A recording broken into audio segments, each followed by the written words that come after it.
Hello, hello, and welcome to another episode of Parents of the Year. I'm introducing our show a little bit differently today, only because we have an epilogue from last week's show when we were saying we would have an epilogue talking about doing a scaling question with our children about how awesome we are. So I wanted to demonstrate how to set that up. And do you think Andy's prediction that our girls will immediately go to 0 or 2, I think he said 2, immediately go to a very low score of how awesome we are as parents? Got to tune in to find out. At the end, you will hear how they rate us as parents. Thanks for joining us.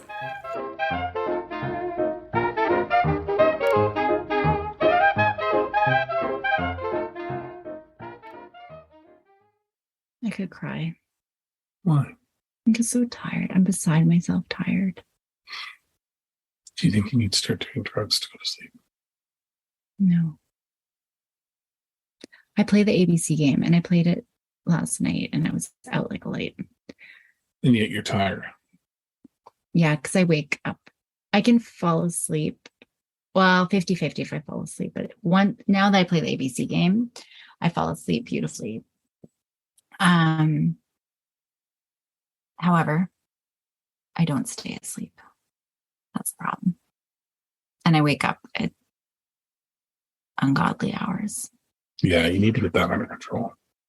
Yeah. But once I start, like my mind starts racing about all the things I need to do, then I just don't sleep. Fair enough. So today's question. Yes.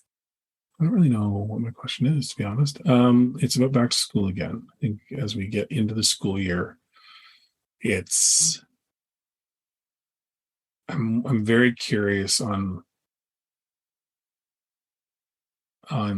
your, I guess, so everybody jokes about their kids going back to school, right? It's so great. It's whatever.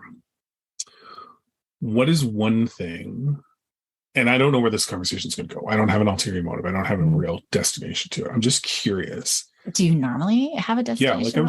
Yeah, I plan this out. Like it comes off like it's off the cuff, but I'm like in the other bathroom before we sit down and do this, and I'm like running lines and working on inflection and stuff. So it just comes across super easy, right? It takes a lot of work to come across this unprepared and stupid. Okay. I want to know, first of all, what do you dread the most about your kids going back to school? Dread the most? What are you least looking forward to, or what are you worried about as they both go into the new school year? Nothing. I don't worry about anything. Okay. Nothing. You'd be amazing at improv. You know that? Because you just take an idea and you just set it down. Yeah. Yes, let's. Okay, I can make up shit. No, but I mean, oh man, I've been trying to not swear to make these not explicit. So I'll give you an example of what I'm thinking, right? Friendship fires. Annoying, but I'm not scared of them. No, I'm not saying you're fearful of them, but they're a negative component of the kids going back to school for some reason. Yeah. You got to deal with it. You always got to deal with it. Right? Sure. This is probably top 3 episode so far. I you know what? Okay, so no, I'm not worried. I'm not dreading anything. I'm not worried about school shootings. I'm not worried about what they're going to learn. I'm not going to, well, neither's the perfect. Like that's a whole other thing. I mean, things that I hope, like that would be great to avoid is shitty teachers who. Now we're cooking. Okay. So it's not that I'm worried about it, but I see how much influence teachers have over kids and their self-esteem. They do. I mean, parents are number 1 protector for kids. Teachers are number 2. Okay. So let's dive into this because we've had that. I was going to go somewhere interesting. Okay. So teachers, bad teachers, right? Notice how I didn't swear? Yeah. Keeping it family friendly. Anyways, bad teachers. We've had this in the past. Yes. We've had teachers. So how do you identify them and how do you deal with it? Mm-hmm. Because we've gone 2 different ways, right? We've gone, you just got to make the best of it. And we've also gone, no, they need to be out of that class. They need to be out there now. how do you approach that situation Mm-hmm. and not be the crazy parent that's overprotective and helicoptering, and legitimately assess what is going on to make the best decision for your kid? Mm-hmm. I do want to say, okay, so there's a couple of things. Oh man, there's so many things. See, I gotta like you make fun of me for write not it being down. prepared, but bammo. You had no idea where this was gonna go. No, and look where we landed. Yes. Okay.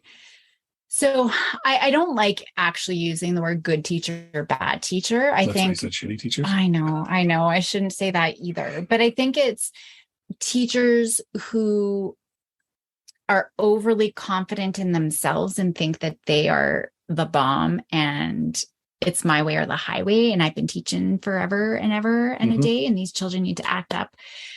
Or the teacher who just doesn't know how to respond helpfully to children, more disciplinarian. I guess that's kind of along those lines. Or what I see most often is the overwhelmed teacher, right? Who, and it's been amazing over the pandemic how many teachers have gone on leave. Like we've had a bit of a crisis, a teacher crisis, which is unheard of here because normally we've got so many to spare that nobody can get a job. But there's been a crisis because they're all stressed out, and that's not helpful either.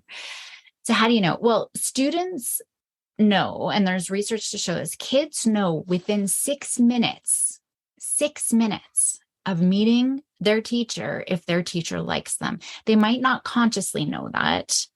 Kids won't consciously know that. But they do. And it really starts, you can start seeing it in their behaviors. I don't want to go to school. This class sucks. We've even seen it, like math is a great example where year after year, I hated math. And then all of a sudden it was like, got this awesome teacher and it's the best, like grade 9, right? She had the best, Mr. Thomas, if anybody's listening, grade 9 math teacher. Awesome. Best teacher and loved it.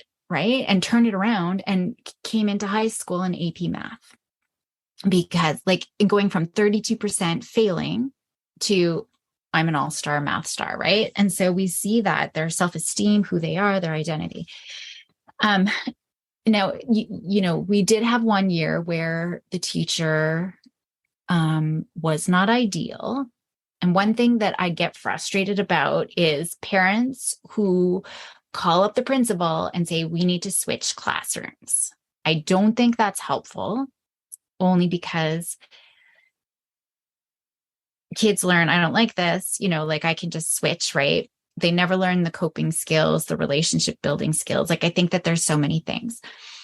However, we did, because within that first of all summer, I hope I don't have this teacher. I hope I don't have this teacher. I hope, and was crying. What if I get this teacher? There was so much stress around it because the previous year, this teacher crushed our little girl's soul, was always on her case, making her feel she was coming home every day. And this teacher was just an options teacher. I won't say which class, but wasn't her core classroom teacher. Just taught, you know, the peripheries that kids in elementary would go to. Crushed her every day, even though like we knew she didn't have one of her options classes when she came home happy. Yeah. And it was a whole year of that. And then sure enough, we got that teacher as our homeroom teacher that year. And we put it, you know, like, let's put on a brave face. Let's try this out. Might be different. Well, and one other thing we did as well is at the same time, you can continue in a second. I sent a note to the principal saying, we're not cool with this, but we're going to try and see what we can do to make this work. Yeah. Right. But you need to be aware. Yeah. This might be something you need to address. Here's the steps we're taking on our side. So it wasn't you got to move her. Yeah. It was, hey, here's our concerns, but here's what we're going to do. Yeah. And we need to know that you're going to be open to a discussion. And the old principal was fantastic. Yeah, I remember having a conversation, and it was a great conversation about these are our concerns, to be collaborative. Yes. We were never demanding. We were never stepping in saying you must change classrooms. No. But we were definitely putting the seed out there, the bug in his ear, just be, you know, we want to let you know what has happened. Like, let's talk about this story, but we are going to work. And that was he was very supportive of that. Yeah. Like, let me know what I can do to help support. And if there's, and I'm going to talk teacher in broad sort of terms, just about supporting these kids and blah, blah, blah. And it turned out awesome. Yeah. She was so excited. I mean, the first couple of days were rough, but once we really worked and created a plan on giving this teacher a chance, and maybe because it's their own classroom, not just an options class where kids are coming and going all the time, like maybe it would be different. Sure enough, this teacher took them under their wing. 2 weeks later, this teacher was switched out. Yeah. Unfortunately, and a new teacher was put in, and that crushed her. And so it's funny how all of those things end up happening, even though we thought, oh my gosh, we got a switcher, and it ended up being great. And then I guess, I think a lot of other parents were complaining because this teacher was not soul crushing only our child. And so I think there was just enough complaints that this teacher just went back to options and didn't have their own core classroom. So I'm just going to pause really quickly. Yeah. So that, and I agree. It was funny how it worked out in the end. But I guess in that sense, because we've had other situations, right? We've had other times where we knew that it wasn't going to be great, and we let it ride and trusted the school faculty to have made the decision they made, and it was the wrong decision, right? Maya, early in her schooling, for like 3 years in a row, would go into a class, not know anybody, work all year to make friends, get settled, feel comfortable, and then the next year she would be the only one of that group, split off, put into another class. And twice, I remember going to the principal saying, we got concerns about this. No, trust us. It's great. It's blah, blah, blah, blah, blah. And the third time hit, and I just sent a note saying, no, we're not doing this again. Mm-hmm. Right? We've trusted you. It makes the year horrific for the first half. It makes it really difficult. And we slowly saw her self-esteem declining. She was withdrawing more. Like, she's becoming an anxious, depressed little girl. Yeah. And so it's tricky, right? Because you don't want to be that parent. You don't want to be the parent that's constantly causing complaints and stuff. But at the same time, it's tricky because the faculty makes decisions based on factors that don't really relate to the kid, right? And they even said to us when we addressed it, saying, you need to make a change here. This isn't good.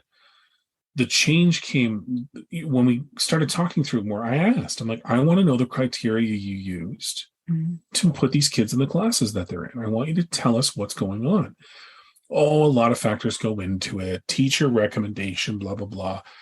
And it wasn't until they finally, through the course of conversation, kind of low-key agreed that Maya kept getting put into the classroom with the hard kids because she was an easy kid. Yeah. And we're like, no, we're not okay with that. Get her out of there. Get her into a proper room. Like, it's not her fault. Like, she shouldn't have to suffer through the behavioral kids where she has no friends because it's easier on the teacher. But she never did switch.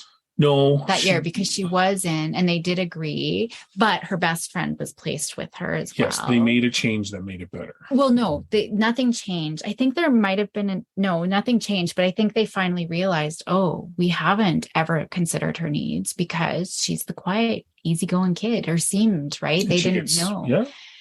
And she just seemed to get along. It's not that she got along with everybody. She just didn't have close friends per se, right? Yeah. That they saw because they were always in her other class. But I think the year that you're thinking of, I know that we had concerns.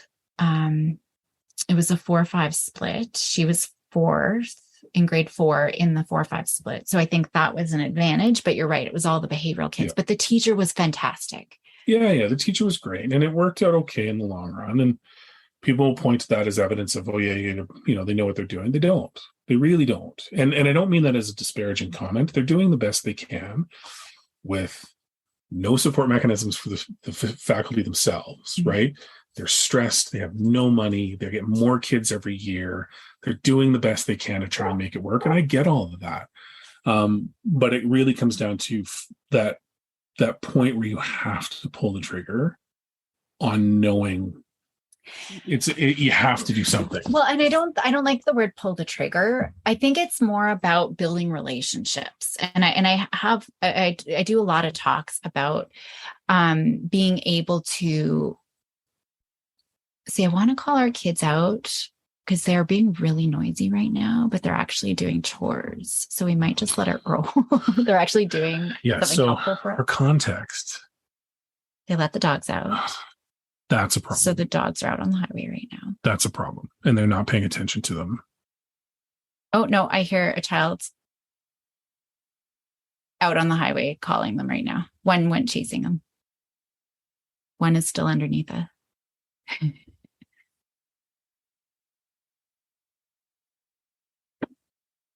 It's okay. It's okay. No, there's someone else like him. Anyways. So my point is, it's about building relationships. Remember the one year we talked with, I think it was like an open house. And I think this is what would be great is if there were more things, and younger elementary teachers are really good at this, is sending a little survey home. What do I need to know about your kid? I think those things can be really helpful. And I do a lot of teacher training and getting teachers on board and how to engage kids. But I also talk with parents and how to build that relationship with teachers as well, because you're right. There's so many kids in the class and there's not enough resources and all of those kinds of things. And I don't want to say they don't know what they're doing. I think they do try, you're right, try their best to put in thought. But when you've got a kid like ours who kind of slips through the cracks, right, that's where we need to be able to step in and not be demanding and say, you need to do this. But one of the best examples, something that you had done, I think Maya was going into grade 5 with the gym teacher.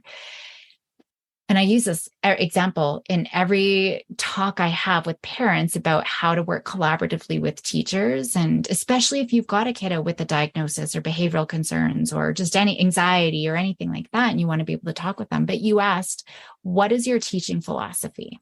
Mm-hmm. And so I think that that's a great, conversation opener, being able to build that relationship, not come in demanding, this is what my child needs, but being able to say, hey, what do you know maybe about ADHD, for example? And what are some strategies that have tried for you? And what maybe hasn't worked? And how can we work together? So it's kind of stroking their ego a little bit in terms of, like, I want to defer to you for your area of expertise. With us, I think we did great. And let us know, like, how did you make this decision? How did you think for Maya specifically, this was the best class for her in terms of her social, emotional, academic needs? Right. Yeah.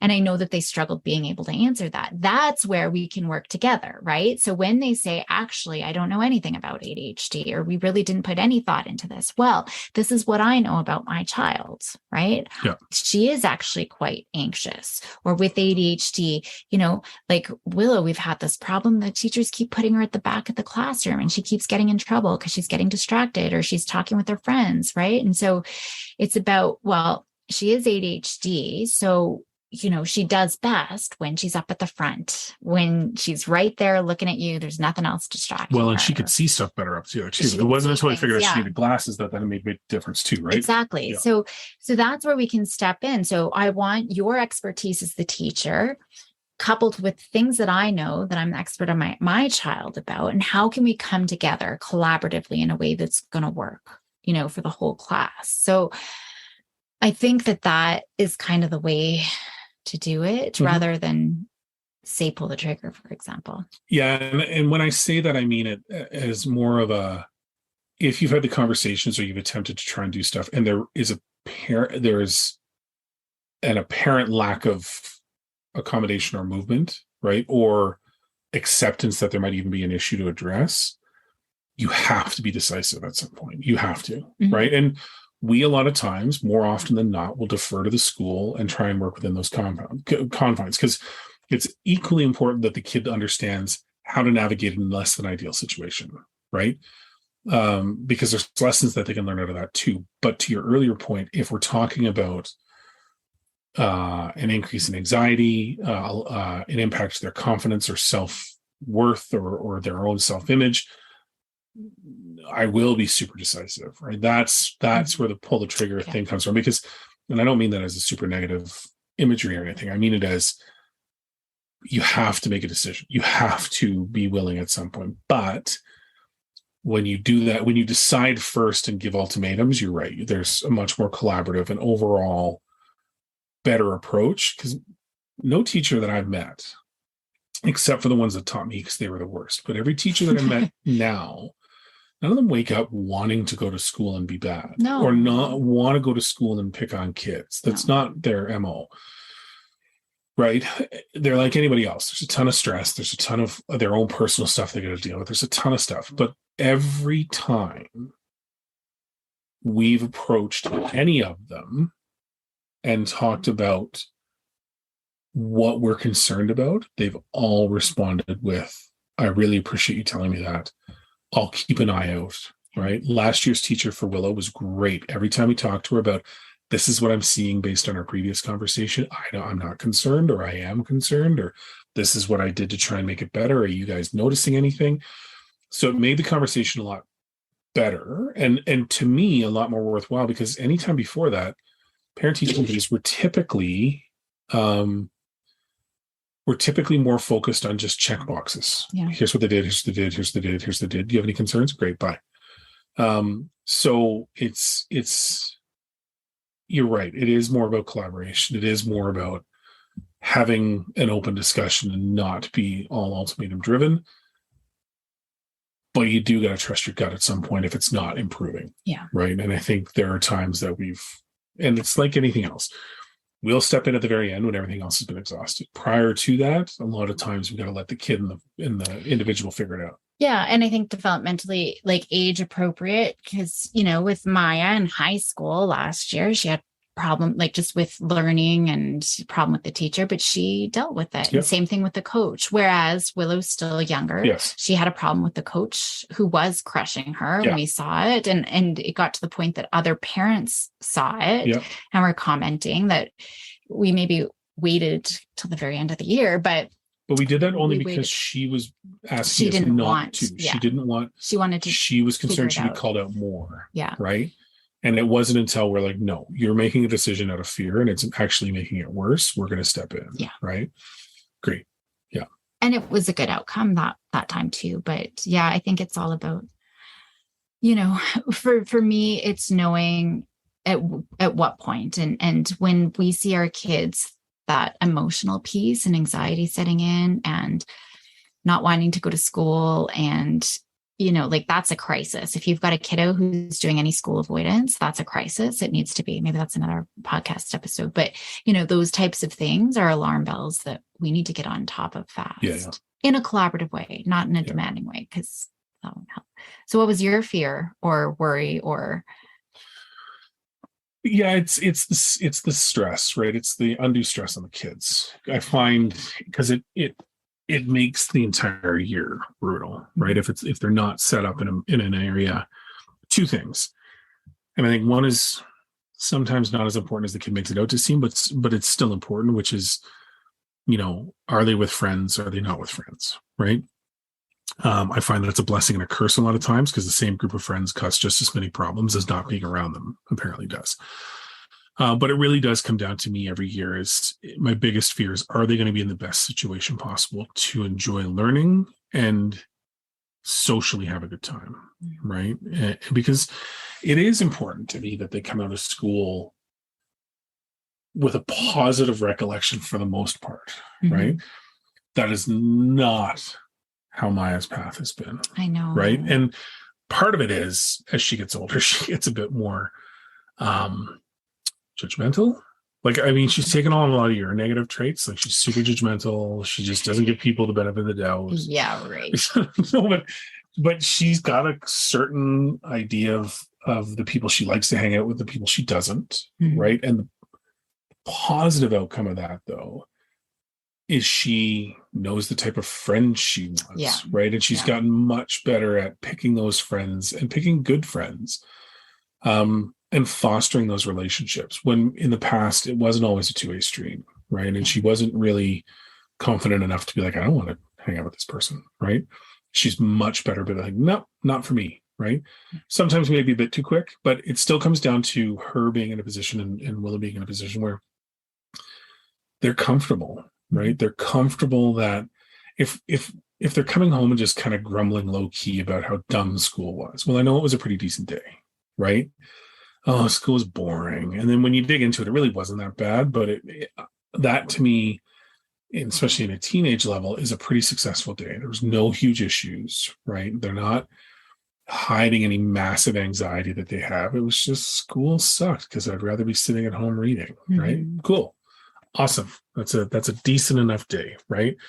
It's when they come home and you can tell something's off, right? They won't talk about it. They're very short. That to me is the bigger stress because we've always tried to deal with the anxiety and the social emotional piece because of who our kids are, right? And I struggle because I don't remember having those problems growing up. And I'm not saying I didn't, but I don't know if I just had the same problem. No, that's not true. I know I had problems younger with self-confidence and with feeling like I fit in, right? Even though I knew a ton of people and I had friends, I never really felt like I was part of any friend group until later in life. So I get that feeling. Like I understand that feeling of, walking into the cafeteria by yourself and hoping you can see someone friendly enough that you can sit down and eat lunch with, right? And I know what it feels like when they have to go through that. But at the same time, I can't offer advice on how to make it better, right? Because a lot of times you got to figure it out or you don't, right? So seeing that Maya is in a position where she is much more comfortable talking to people and she kind of can be comfortable around different groups, but has her core folks that she likes to hang out with. That's awesome, right? But that every year is my biggest concern is, are they going to have a good teacher that allows them to chill and enjoy it? And are they going to be socially in a place where they're relaxed and feel comfortable and can enjoy that aspect of it too? Yeah. Especially high school. Like I think the pandemic, how many high school kids I've really just grieved for all of them because it's not the high school experience. This year was a little bit back to normal, but I just feel like, oh man, like this is high school. And I don't think Maya is fully embracing the full high school experience that it could be, like, no, probably not. I was involved in sports teams and student council and parties and everything. Like I was out every single night, maybe not Monday nights or Tuesday. No, Tuesday, because Quantum Leap was on Tuesdays. I wanted to stay home for Quantum Leap, but I was always out and just hanging out with friends. And I don't know, like and not that the girls need to do that, but I just don't think that they're involved in the school as much as I was. And I wonder if part of that is why they hate going. And that crushes me to know that they don't like going to school. I mean, Willow's definitely looking forward to going back, but Maya, it's like, I'm dropping out of school. She's going into grade 11. Like it should be, yes, I'm in grade 11. Like, this is awesome. Right. And it's just not that. And no, I agree. But I also sad. think school isn't set up for her to cater to her, what she likes to do. That's true. Never had, they do have the sports teams outside of school that keeps them busy, and they are pretty elite. So they are quite busy that way, but they look, and I didn't have that. So maybe that's the difference. But they look at the sports program. Maya looks at the sports programs, I think, to a certain degree. And it's too closely tied to the social piece. And she sees them all as not people she wants to hang out with. In a weird way. Part of it. I don't think so. I don't agree. No, I think part of the reason she switched schools this year is because she's going to have more of her team there. Possibly, but they're all in a different grade. No, not all of them. Most of them. Most of them, but not all of them. No, and we've talked about that. But I mean, she's not a rah-rah person. She's not. Right? No. You were Miss Congeniality in every single thing you did, right? Like, you were the female equivalent of the character in Rushmore that was in every club and started all these clubs and did clubs and did this. The only difference is you didn't do it at the sacrifice of your schooling, right? But which is so funny because my social anxiety, now I am like the exact I'm the lady who's you are one bad week away from becoming a cat lady permanently. Yeah, totally. Yeah. So it's so funny that I was like that then. But anyway. But at the same time, like, Maya likes watching movies. She likes reading books. She's interested in true crime stuff. Like, you're not going to get a lot of that fed to you at school. Yeah. Right? There's no serial killer appreciation club, right? I know when she did her for art, the Oh, serial killer. boy, did that probably go over like a fart in church. And she wrote a story about serial killers. Like, I'm sure all the teachers came together and was like, we have this psychotic girl. Yeah. But she seems so nice and she doesn't have black hair and black eyeliner. So I don't know what to do.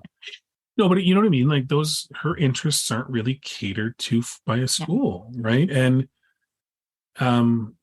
I think I'll be curious to see what Willow is, because Willow, the irony is Willow wants to do all that stuff in her school, but elementary schools suck. And most of the time you only get to ever do one thing. And if you've done one special committee, you don't get to be on another special committee. And I know, it's ridiculous. It's a lottery draw to do like the after school like running. And it's like, what? In elementary is where I was on every grade 4. I won athlete of the year, grade 4, 5, and 6. Only grade 6 wins athlete of the year, but I won it because I was on everything. I did wrestling, volleyball. I mean, the normal in elementary. In elementary, it was fantastic, and I was part of the clubs, all the different clubs. We had our yearbook club. Junior high, same thing. Everything. All I didn't do. There's all that stuff kicked in for me in junior high, not elementary. In elementary, it was awesome. I don't know if it's because I went to a school that was on the army base that had a lot more of that kind of stuff, but we did. Yeah, because I can tell you, as a kid that grew up in the Northwest, that's not what school is in elementary. In Winnipeg on the army base, it was. Oh, so you're in a completely different province. Yeah, no, Alberta. Sucks. No, yeah, like no, my God, no. Like, we did the Terry Fox run. Full stop. There was no elementary soccer team or elementary wrestling we had everything. team. We had a curling team, wrestling team. Shut up. We did. Shut up. No, now you're making fun of me. There's no way. I'll show you all my awards. I still have them. Shocker. Where? If there's a box in our house with shitty old awards, then I'm going to be really upset. Is there? In my closet, in my office. Yes. You are kidding me. You have this stuff in your office closet of the house. Yes. Did I happen to tell you that there was an accidental fire on your part of the house and that your office is destroyed? Why are you making fun of me? I'm not going to make fun of myself for having no awards. I got to point it somewhere. It's good to highlight our successes because we don't. And it's all those little things that add up. I still have my gold badge. Remember, we had to do the Canadian fitness test every year. Yeah, that was back when I could actually do that. Yeah, I've got all those. Mm-hmm. So is that you or is that your parent? It's got to be you. It's me. My parents never acknowledged any of that stuff. I would literally be the only one there to take it home. And we'll make fun of you for that, though. But I still think you had more opportunity for awards because I don't remember any of that stuff growing up. Yeah. At all. Yeah. And I think, well, now it's sad, but now I'm going to cry. But why are you going to cry now? Maybe that's a whole other, how much do we support our kids' achievements and stuff like that? And I wonder if that's why. Well, I never got anything. So that was my only recognition and acknowledgement of how hard I worked. So do you think we've over acknowledged our kids' accomplishments so they don't crave them as much? Because I haven't accomplished anything. What if they accomplish? Oh my God. Oh my God. And people say I'm a mean parent. No, I'm teasing. No, but you know what I mean though, right? Like, because we are that. We go to every practice and we go to. Well, yeah, that's different. Yeah, and that's the thing. I don't think my parents ever came to a game ever. And they didn't show over the top of the boards that they loved you and you couldn't bring shame to the family name? No, didn't do that. Didn't make big faces, 5-foot faces of them, on a stick. Gosh, she hates that. It's in the garage, right? I mean, it's different. It's very different. But no, I would walk home late at night, dark walk for a good 45 minutes. Now this is turning into when I was a kid, I walked home. But seriously, that's crazy. Yeah. Yeah, that's something else to unpack in a different episode, probably. Like even cities, I made it to cities for track and fields and I got an injury and they're like, where are your parents? I'm like, they're not here. And they're like, what?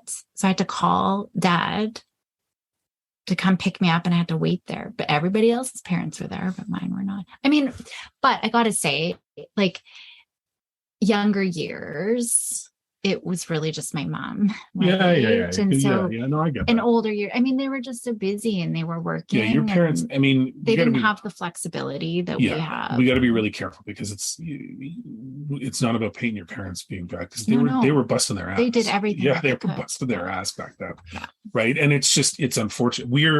We benefit from a completely different work environment. Like you and I, well, you haven't worked for someone officially for years. And I don't think either, though, that I shared that stuff. Like I would just go and maybe I just knew that they wouldn't be able to. Like I remember in grade 12, you do that. Everybody went on a trip. I was the only grade 12 student who didn't go on the class trip, but I didn't even bother telling my parents. You still do that, eh? Yeah. And I know I'm like my awards and accomplishments and stuff. Yeah, you almost like the amount of times that I have to say, no, I want to go see that, or no, I want to be there for that. And you're like, oh, I never thought, no. I just brush it under the carpet. So part of it could be that. Crazy. This has really gone a different direction, but it's very fascinating. Well, the first see the difference. Time I ever shared something was recently with Kim. I got shortlisted for the role on Fargo. Mm-hmm. And that's the first time I reached out to somebody I'll share stuff that way. Yeah. That's the first. It's hard for me. I think that'll be another great, like for kiddos who maybe hide and I am bad for that. Like just dismiss their accomplishments. You're the worst. Like I celebrate if I don't like burn breakfast when I make it. Yeah. I'm all high fives and backslaps. And you're a serial achiever, but you're so quick to dismiss it. Well, when I got my master's, it's not a big deal. Everybody's got their PhD. And then I get my PhD. Well, everyone's got their PhD. Well, and what's hilarious is how quick did you take the PhD gown off and just give it to Maya because you thought it was funnier? You That's true. Yeah. Didn't even let yourself walk around in it. Yeah. Right? Like think about that. That's true. That's true. She's like, oh, Mama, that's really nice. Oh, why don't you wear it? And at some part, it's very cool because she was involved in it. It was but as part of your character makeup, that was 100% dismissal. Well, even doctor. I'm like, don't call me doctor. It's fine. Just Caroline's good. Yeah. And Carolyn, you just said Carolyn, which isn't even your name. No, Caroline. You've let people call you Carolyn. I do. Whatever. But yeah. Anyway. Was there another question? There was, but I'm fascinated by where this has gone now. Like I want to keep. I told you this stuff just ends up weird places. But so we'll unpack how our weird broken selves have impacted our kids. Well, that's a completely different episode. Okay. But as a quick softie to wrap up what we were just talking about, on the opposite end of the coin, what are you usually most looking forward to for your kids when they go back to school? And it could be anything. Getting out of my hair. Yeah, okay, it could be. No, but if we have that underlying Maya getting a boyfriend. Yeah, you're super stoked on that. Super stoked. I don't know why. You're bordering on weird levels with it. I don't know why. I'm just excited. No, for Maya, it really is the excitement of high school. She's going to go buy a car tomorrow. Yeah. So like super excited to have her drive me to work. Her first day of school in her new car. So it's just about more the experiences that come. Yeah, like getting a new job, getting her first job, getting a boyfriend. Like I think for me, that's what I'm excited to see. And maybe that's why I was worried that she wasn't grasping the full high school experience. The last day of school last year was awesome. She was totally involved in all the school pranks and like totally was, into all of that. So yeah, I think for her, that's the big one. Yeah. Yeah. I think for both girls, I guess the thing I always hope for or wish for every year is that, it's just going to be a fun year. Like, and that's a total lame answer, but it'd be nice for them both in school and out of school to hit the summer break wishing the year was still going. Yeah. Right. Because that to me tells me that it was a good year. And for Willow, it's really solidifying. She's got a great group of friends, but it's been hard with the pandemic because she had one best friend in her class, but one best friend in another class, and they were still cohorting. So they couldn't even look at the other girl, like the other class at all. Right.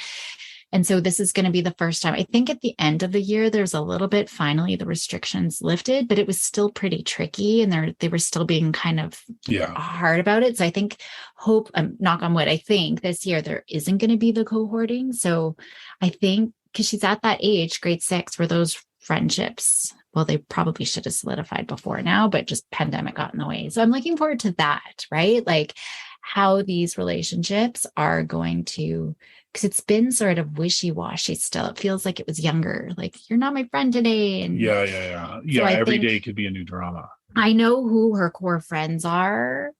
And like, I know who her best friends are, but really being able to see those nurtured and flourish, I think.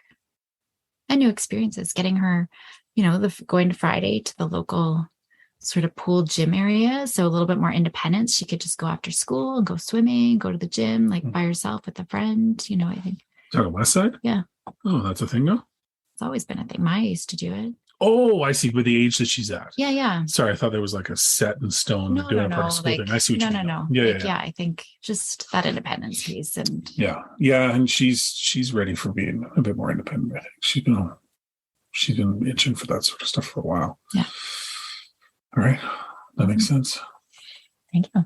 Stay tuned for unpacking of our next episode. Past traumas. I like how the thunder's rolling in just for talking about past traumas. Dun, dun, dun. Going to bed. Thank you for doing the chores. Yes, thank you. Running after Pepper.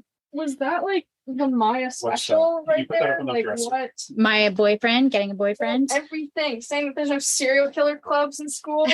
That's the only thing I like. You guys make me sound like a sociopath. Huh? Get up. Oh, dogs are coming in too. They better not be wet on my bed. Okay. Anything else you want to comment on from what you overheard? Yeah, recording right now? It's recording. Yeah, I definitely heard a lot. Maya getting a boyfriend. Yeah, she did proclaim that. But it was in the context of just the whole high school experience. Yeah, no, I heard everything. Okay. Did you? So you're eavesdropping. The wall is like. Was that you underneath, trying to get stuff underneath us? That was fantastic. Background noise. Yeah, well timed. Well timed on both of you. And we can really be mad because you were doing what we told you to do. Exactly. Okay, so epilogue to our episode. I was just curious to ask you a scaling question. Oh my God. Of course. Why? On a scale of 1 to 10, how bad do you think that getting a tooth ripped out of your head is going to hurt? Okay. And compare it to braiding your hair. Everything looks Okay. suspect. Okay. So on a scale of 1 to 10, 10 being awesome, where would you rate us? So 10 being awesome, best parents in the universe. 1, put us up for adoption, get new parents. 1. I knew it. See, I knew it. What did you say? Yeah, see, exactly how I called it. You did. But you actually said like they'd say 2. Maybe So they- -2. Yes, -2. Okay, and why? I'm kidding. Maybe like an 8. I I'm just going to do it as a group because I feel like it will back down on me if a lot, like fold on me a lot harder. if I Was do it that individually. English? You Yeah. can do it individually or as a group if you want. Okay, individually. So Maya said 8 as a group, as a cohort of parents, Yes. or individually? Yeah, I guess. Okay, together. And why would you say we're an 8? So you're nicer than other parents. You don't yell at us. Ow! And you guys don't fight either. Yeah. Like you guys argue when you say something dumb and think that your dumb statement is right, and Dad's trying to explain to you how it's not right, even though you're like convinced it is, or about like how Dad told you something 5 times and you don't remember. And then Dad's like, "No, sweetie, I told you." And then you're like, "No, you didn't. You have to make sure that I have eye contact with you." That's true facts. But Dad tries to get eye contact and you're staring at your computer and Dad's like, "Are you paying attention?" And you're like, still typing on your computer. Like that's This would be my favorite episode ever. It's just right here. Mom. Okay, so that's an 8 then? Oh, but Anyway, that so you're 8. So 8 because those are our fights. yeah, exactly. Okay. What could make us a little bit better? Like bump us up to an 8.5 or a 9. What could we do differently? Stop making us do scales. Okay. I don't make you do scales all the time. Quite often. Okay. And maybe stop making me sound like a sociopath on your podcast. I have other interests. Name Right. them. Name them in order after serial killers. I Serial like- killers. I like this almost as much as serial killers. Sound like I have like a shrine of pictures Well, of like even- Ted Bundy even that I with- like worship at. Like that's not. I have an interest in true crime because I want to be a police Fair officer. enough. We were playing a trivia game last night and it was Oh my something God, it about was David Berkowitz, yeah. So it's, yeah, and I'm like, I don't know. And you're like, Son of Sam. Like, Mom, how do you not know this? Now, in Dad our knew defense, this. we did just watch 2 episodes of Unsolved Mysteries that focused on the son of Sam. exactly. So it was very timely that way. But she did know Son of Sam already before. 100%. Yeah. 100%. So you still haven't answered other Music. interests. I like music. Okay. Yeah, Mhm. that's true. Books. I like reading. Okay. History. Yeah, you do. Exactly. Yeah. History of like serial killers. No, stop. Sports like hockey and F1. That's true. That's true. You got to meet Cale McCarr. Very exciting. Very exciting. Mhm. Awesome. Anyways. Cool beans.